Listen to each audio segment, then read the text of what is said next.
Hey everyone, it's Joe from Gadgetry Tech, and today I am reviewing the Athena. The Athena is a semi-closed back headphone from Harmonic Dyne, and at the time of this review, it retails for $180. The review will be based off that retail price, so if things change down the road, it may change your opinion or how this stacks up, but I do want to state that now.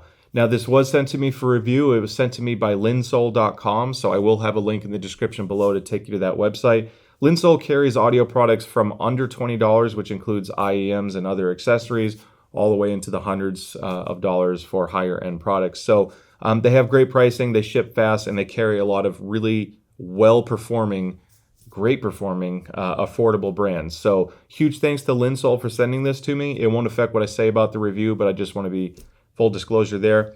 I will later in this review compare the new Athena to the Sennheiser and Beyer Dynamic products in this price range because I think they kind of have a legendary status being out as long as they have been. So it's important to see how the latest models out in the market compare to some of the legends that people are more familiar with. So with that being said, let's dive in. Now, the name of this headphone, as I said, is the Athena, which is the daughter of Zeus. They're Greek names or goddesses names. And it's interesting because it does share some similarities. It actually has a similar chassis design, but instead of the wood inlay, you have a glass inlay. They also have glass on the outside because this is a semi-open back, so the back is closed here. It's vented on the sides. And on the Zeus was a full open back. Now, the Zeus is currently $125 right now, and the Athena is $180. So I'm going to base it off of that. I haven't personally listened to the Zeus, so you can compare it to what others say as far as the sound signature goes. But I will say that another change is the driver technology. This isn't just a semi-closed back version of the Zeus. The Zeus used beryllium drivers, which was actually pretty awesome. These use a metallic ceramic driver with an upgraded voice coil and magnet structure, so they've made some changes. Now, the meaning of Athena's like superpower, if you will, was the ability to craft and create. So I don't know if because they created and crafted a new ear cup design and driver material, if it had something to do with that, or if it's just because it's a spiritual successor to the Zeus. I might be reading too far into it, but I thought it was interesting that they had the similar naming scheme. Now, like the Zeus, the Athena is still using a 50 millimeter driver. Obviously, it's a different material. But the biggest advantage to the Athena is how easy this thing is to drive. So I'm starting with those specs now. It is a 34 ohm, 116 decibel sensitivity rated headphone, which means you can run it off of anything, like literally a $10 dongle that plugs into your iPhone or Android phone, whatever it is, can power these with ease. Conversely, if you're considering this for gaming and you might want to plug it into a controller, or you are looking to plug it into a headphone, that level of ability to drive these means you don't have to upgrade your source gear right away to go with it. You can just plug and play. Yes, some source gear may improve your experience. They could be cleaner sounding, no interference or static, but it's not necessary from a power standpoint.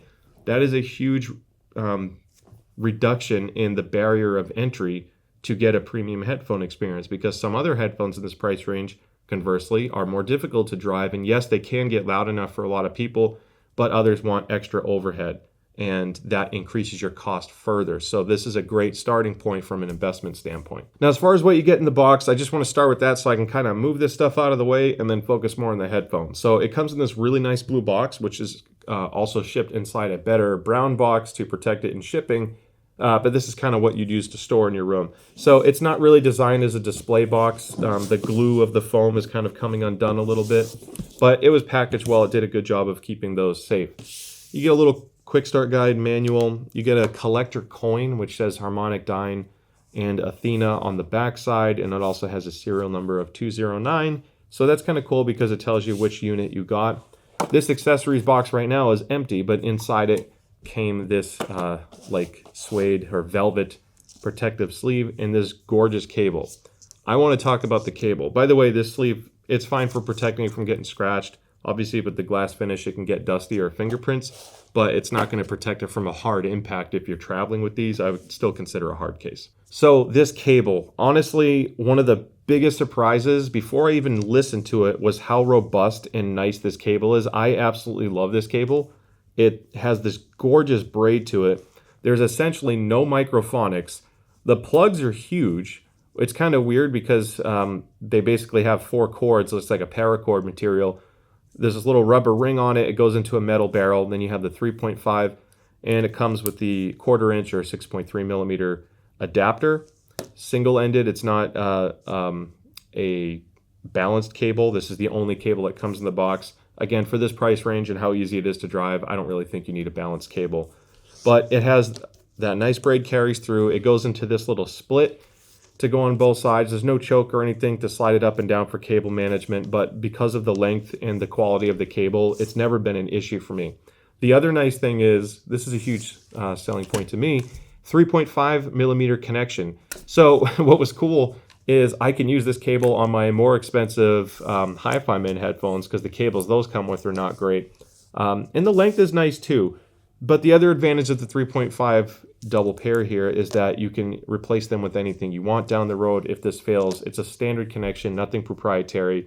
Makes it absolutely a breeze to switch. And if you bought a balanced cable later, that makes that easier too. The only thing I did notice, again, I've used this for about a month now. I try not to review things too fast because I need to use them for a while. Sorry, Harmonic Dyne, for taking so long. This little rubber thing does back out, and I can show you what I mean. So I already put it back in, but it can kind of come off and then the cable moves more. So I just kind of had to slide it back in. And once I, found the right way to do that, it holds up for the most part. It's just something to keep in mind. I think once you push it in with normal use, it shouldn't back out too much. And it's not like the cable breaks. On that note, I didn't tell Harmonic Dyne I did this, but I actually bought their stands. These just came out. These are $60. I like these stands because they're kind of like a similar to design to a much more expensive stand. These are still $60. They need some assembly. I'll be honest, they don't really sit perfectly straight up top. This little screw that you use to adjust, they always want to sit at an angle. So once you tighten it, I have to twist it. And you have to install the pad your own. It's just stuck on with adhesive. I wish the pad was a millimeter larger on every direction because the edge of this metal is so sharp that if you're not careful, you can scratch your headphone or your pad. So you have to be careful. I do like the design though. And for the price, it's nice. You get 2 of these for less than the cost of the other one, but it could have been a little bit better. So I want to talk about the style, design, build quality, comfort, and then we'll focus the rest of the video on sound quality. This is a different look. Some people are going to like or dislike this because of this glass inlay, both on the ear cup and the headband. I'm not going to lie and say that they're perfect because they are going to show fingerprints and dust easier than some other designs. It looks great when it's clean, and it seems durable. It doesn't seem that easy to scratch, so it's not like a plastic glass, if you will. But it does show everything over time. I've had to clean these several times just to make them look presentable because if you're handling them, even without like greasy fingers, it'll still leave prints. Overall, though, it's built very, very well, and I don't have any weird rattles or, wearability issues, I guess. When you expand this here, it exposes the stainless headband or the spring steel headband. And on the other side, you actually get the serial number imprinted there as well, so you know it's authentic. There are clear labelings of left and right, which is always appreciated because the output for the 3.5 millimeter connection is directly on the bottom. It's not aft forward. So usually with like HiFiMan headphones, I just look what direction the cable's pointing and I know that's my left and right. With this one, you kind of have to check on the headphone itself. The cables are labeled as well, so you can always rotate it to do the L and R facing outward, and that makes it easier. But it's comfortable. So this, surprisingly, it's still fairly light considering it uses a glass inlay, which is naturally adding to the weight. The headband padding is somewhat thin, but it does go edge to edge with no odd pressure points or hot points. So you can wear it for an extended period of time and not have any comfort issues up top. I didn't find any hard points on the top of my head, so it does do a good job at distributing the weight evenly. Comfort is a huge advantage with the Athena. Because the lighter weight, and the clamp force, which is on the moderate to light side, it's very, very comfortable regardless of your head size. This has a suede ear pad, which I love. Suede ear pads are one of my favorites for a medium duration of listening. It feels great on the skin. They do get warm over time, but they don't get sweaty because of the material being more breathable. So compared to leatherette, which will naturally give you a better seal typically and better bass extension, this breathes just a little bit more, but it's also extremely comfortable. Inside you have a perforated leatherette material, which is going to help with some of the tuning, and that's kind of how they dial in the sound. It also helps with kind of reverbs off of your ear just to have a cleaner presentation of music. So I'm glad that they didn't just wrap the whole thing in suede. Now, one thing that's nice is the full rotation ear cups. The only thing that's weird, because I'm not used to this, is when I take a headphone off my head, sometimes I like to do this. And this still kind of works, but usually full rotation makes it easier to wear. And this is one of the few that the full rotation part faces them up instead of down. I don't know if that's an important enough thing for anybody to even consider. Usually I have them wear down and it seems more comfortable, but this can kind of work too, I guess, in case you still want to listen to it. They don't wear well around your neck anyway if you take them off, because they're not an offset yoke. So there's a little bit of pressure on the side of your neck, but I just wanted to point that out. Now, if you look closely on the sides of the ear cups, you see these vents, and with enough light, you can actually see straight through the ear cup. This is a semi-closed back headphone design, which means you get some of the pros and some of the cons of both designs. It's not favoring one sound characteristic over the other. I typically prefer open back headphones because it lets the speakers breathe. You have a more natural presentation of music. However, sometimes you might need a closed back, or some people prefer the heavier bass impact of a closed back headphone, especially with a leatherette pad.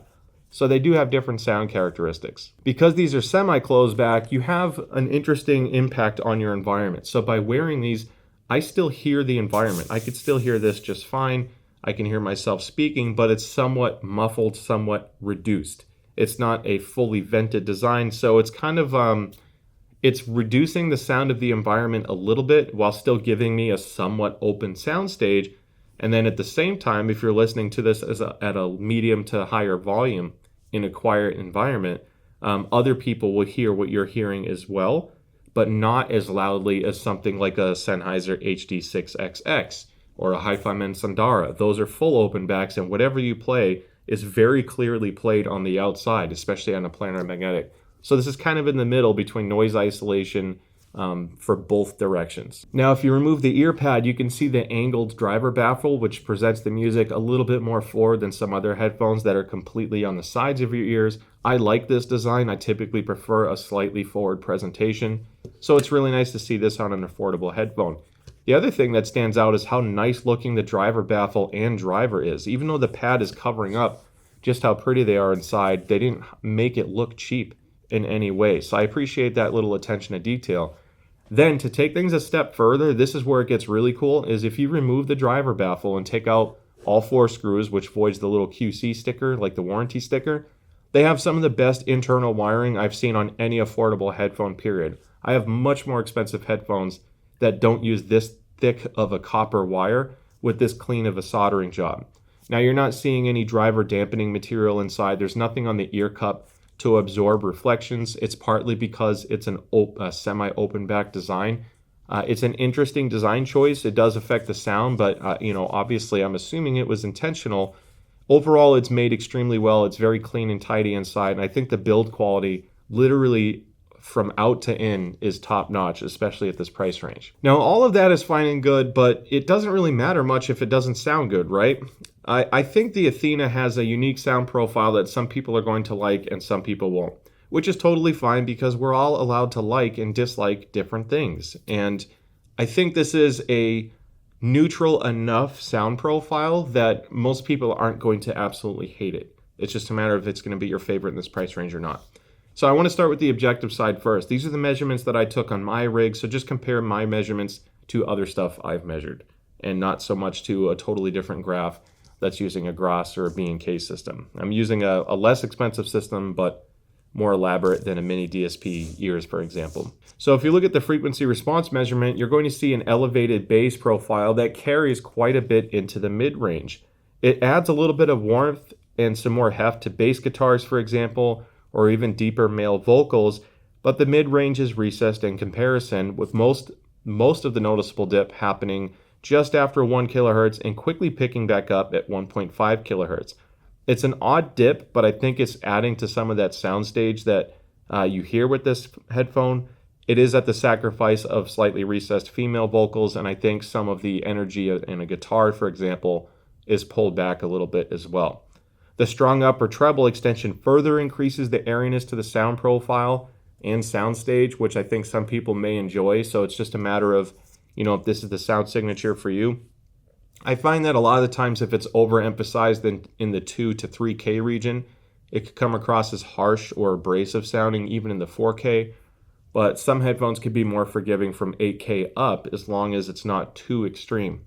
This can skirt the line with certain recordings for airiness in the treble, but overall, depending on what you're listening to, it will sound a little bit darker than some other competitors just because that mid-range, by comparison to the bass shelf and the really high treble, is recessed. So when you listen to music on the subjective side, it's an interesting and fun presentation. It really is just a fun headphone to listen to. And I'm not saying that as a cop-out to not be able to describe the sound, because I'm going to get into that. But sometimes being a little bit off or different on the frequency response does make it more fun just because it's different. And I didn't really measure or hear exactly how they were advertising it. Their frequency response showed a much flatter bass and mid-range with a more neutral treble extension. So I did measure it differently. I don't know why they would have shown that, because it's not like this is a bad measurement per se. However, the bass is overly emphasized. It's not overly bloated or boomy or muddy sounding. It actually does maintain a decent level of clarity.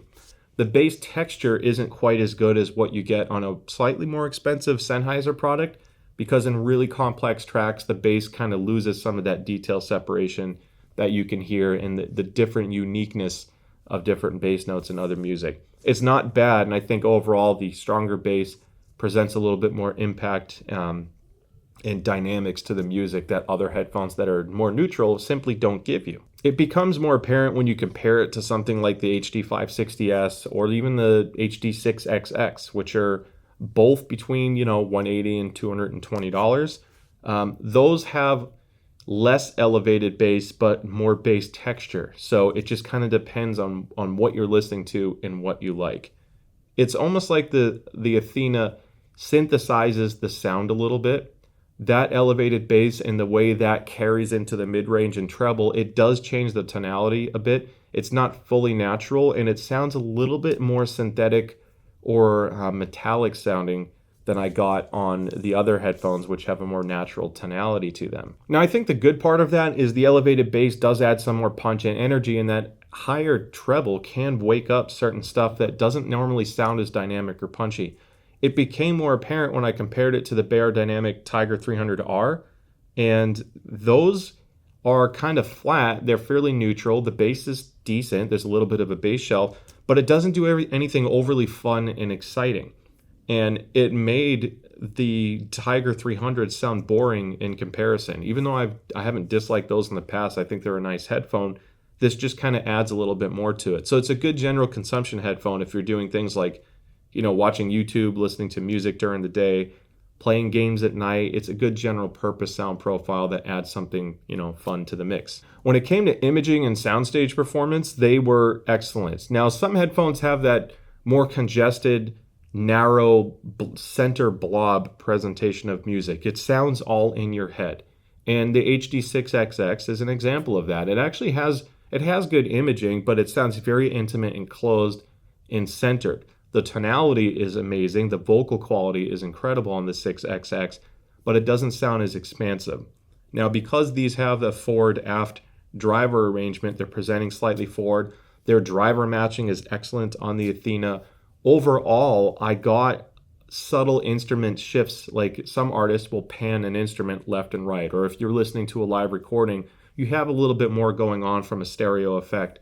And the Athenas did a great job preserving, if not adding to what I normally expect a headphone to do from that left and right mix. Now that's in this price range. They do a great job of imaging. The tuning, because of that little bit of a dip after 1K and because of the elevated treble extension, it does add some airiness to the soundstage. And I think what's remarkable is because this isn't a full open back, so normally the soundstage wouldn't be as wide or vast. However, this is a much wider soundstage than something like the HD6XX or the Beyerdynamic Tiger 300R or the 880. I think it is comparable to the Sennheiser HD560S. They're just doing it with different frequency response and overall presentation differences. But it's a pretty impressive feat to have a semi-closed back have that vast of a soundstage while also still having a really good imaging presentation as well. I think an example of having a tune like this that's a little bit more unique, play to its strengths, is when you listen to a song like Together from the XX. That song has a very good bass note. The XX has some incredible, almost euphoric mixes of music. And having the elevated bass and that wide soundstage really makes the music much more immersive of an experience. It becomes a more intimate listen because you're getting enveloped in the music more. And even though it's not tuned perfectly, and others arguably are tuned better, when I put those on, it made the song sound less lifelike, like it less enjoyable and impactful. So sometimes having a unique presentation like that can make music sound better. Now, on the flip side of that, when it comes to macro dynamics, a really busy track, typically like a fast-paced rock song, the resolution isn't quite as good or as fast as a Sennheiser HD560S, for example. So if you listen to a lot of rock music, even though I like the lifted bass that this brings to a rock guitar, it didn't sound as well separated or articulated as the HD560S did. I felt like that rock music sounded truer to the original recording and more of what I expected a fast-paced rock song to sound like, although sometimes I wish it just had a little bit more bass and punch that this brought. It just didn't give, again, that granularity in the subtle parts of the music. It just wasn't as fast to keep up. That's the whole macrodynamic side of it. So it's time to talk about gaming performance, because naturally a lot of people come to me for reviews on gaming stuff. And the Athena was so much fun, especially in Call of Duty. I have to stop using the word fun, but it really does make a difference. So bear with me here. Now, I purchased these three in the past. I don't know if I've reviewed either of these two yet. I probably should one day. But this is the Sennheiser HD6XX. This is the HD560S, and that's the Beyerdynamic Tiger 300R. And if you notice, I have my little microphone attachment for Mod Mic, because I occasionally use that as a gaming headset. The Athena was my second favorite one here, and I used to always use the 560S and the Tiger 300R. And what the Athena did for me in Call of Duty was amazing, because the 560S was my other top pick, just to get to the point. The 6XX sounds great, it's clean, but I would not buy the 6XX as a gaming headset when you can get the 560S for a comparable price point. It just does a better job. The Tiger 300R has been a go-to of mine because it's so comfortable. I can just wear them all night playing. But when I went to the Athena, I'm like, man, these sound so much better on Call of Duty. Call of Duty does well with a headset that has good bass extension, like emphasized bass. It sounds much more immersive, and their footsteps in Call of Duty are a little bit more bass heavy. Now, when you get into a game like Apex or Valorant, the footsteps are lighter, and the HD560S is going to perform a little bit better in footsteps on a higher frequency note. So if you're concerned about a maximum competitive headset, the 560S might be a little bit better, but keep in mind it's also a full open back, so you can't use it in certain environments. This at least helps mitigate some of that. But man, with exception of incredibly explosive dynamic scenes like a mortar strike is happening while there's gunfire and grenades being tossed, this made it sound incredibly immersive, but that elevated bass made it a little bit more difficult to hear subtle footsteps off in the distance. However, when the scenes weren't that chaotic and the immediacy of local footsteps, the Athena does an exceptional job there. So you can game on all four of these and they'd all be great. These are all amazing headphones, but enjoying the game is really important. Not everyone's an esports player. So I think the immersion starts favoring the 560S and the Athena. Now, when you get to more single player, like either open world or story-based games, the Athenas have one of the best sound presentations here for me over all of these. The 560S to me is always going to be a great pick because it just does almost everything well. But the elevated bass with the expanded treble range on a lot of games is just awesome. When I was playing The Last of Us Remastered and you hear the rainfall and you're just walking around outside and it's quiet and slow, you're just going through some pipes or walking between buildings, that extra treble extension with the elevated bass added some weight to the rain while still sounding spacious.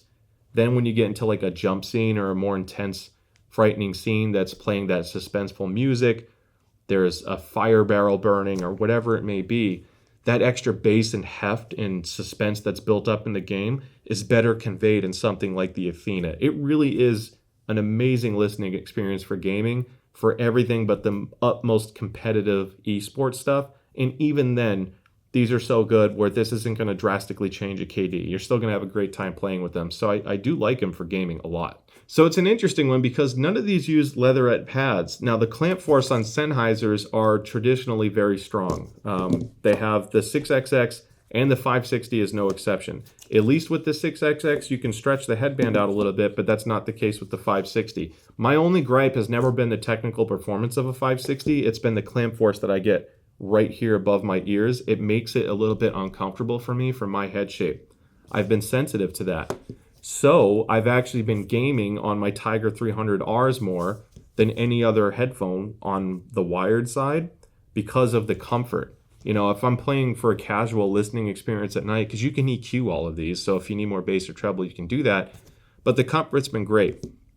So enter Athena, which is giving me one of the most dynamic and immersive gaming experiences and that nice elevated bass, but I can wear these for hours at a time because it still couples that lighter clamp force with good even distribution. They all get warm after a long period of time because of that suede material. There's no sidestepping that. But the Athena at least is good for the endurance stuff as well. And then the issue is further complicated by the fact that even though these all work on nearly anything, the Sennheiser products do benefit better from upgraded amplifiers or DACs to clean up the signal or give you a little bit more power. This runs on anything. Now I use the iFi GoLink dongle, the Quidolix 5K, and this is overkill for that. This is the ePulse GSX 1000 V2 that I reviewed recently because I wanted game to chat mix for PC. Insane imaging performance. If you want like an amazing, you're not going to use 2/3 of the features of this, but the audio engine of this is great for open world on computer. The Quidolix 5K, this is where this harmonic dyne becomes pretty awesome. This has one of the best EQ systems of any wireless adapter. It's a full parametric EQ. You can customize the daylights out of it to make it sound however you want. This just isn't known to have an extremely powerful amp. Because that's so easy to drive, that's not an issue. You can run these on a $10 Apple dongle and be good to go. Whereas you may not get the overhead and volume you want on some of these. I really like the Athena. It's not going to be my top pick for critical music listening under 200. If someone says, what's the best possible sound I can get for a song? And this is subjective too, by the way. I would probably lean towards one of the Sennheiser products. But when you're looking at mixed content and immersion and some of the fun, or you may own one of these and you're looking for a different flavor in your arsenal, the Athena is doing something special there. I think it's a solid offering from them. I think it's built well and it's comfortable. So there's a lot of other check marks to consider that they executed well also. This cable alone is, to me, I'd pay $30 or $40 for this, just for the cable. So it's not perfect, but I think it's a great headphone overall. I've been really happy with it. And I hope you found this review helpful. If you have any questions, shoot me a comment below. I will do my best to answer it. The channel's been growing, so it's been a little harder to keep up. But don't forget to like and subscribe. I'd love to see you at the next video. With that being said, have a good one, and I'll see you next time. Bye.